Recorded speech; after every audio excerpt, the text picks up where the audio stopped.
I mean, it's been family members, friends, co-workers, all people have asked about the risk involved in pending trips to Zika-affected area. And one viewer was concerned about her trip, her cruise to Puerto Rico. Here's what she had to say. She said, I've watched you and others report on Zika. We have a cruise already booked to Puerto Rico.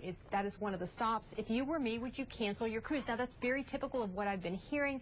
Of course, we talked about all the ways to prevent mosquito bites. She was not pregnant. She was not planning on getting pregnant. So as far as I know, she was going to continue on with her trip. But here at home, I'm also hearing things. People saying they're not coming to Florida, not going to Louisiana, not going to Texas. And so I met up with Kathy Castor today, and we talked a little bit about it, and she had some grave concerns if there were to be local spread here in the Tampa Bay area.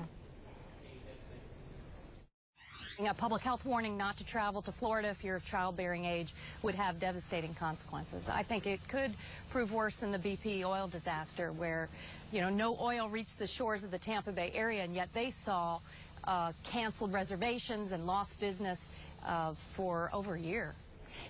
Any local outbreaks here, I'm sure, would be contained, but the perception of risk could keep way. So today I also spoke with the Surgeon General, Dr. Vivek Murthy. He is concerned about the lack of funding that's allocated to fight Zika. Here's what he had to say.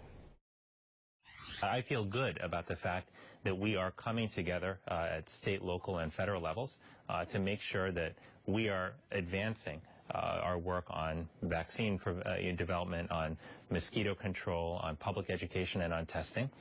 But my worry is that we don't have the resources to keep this effort going. And that's a shame.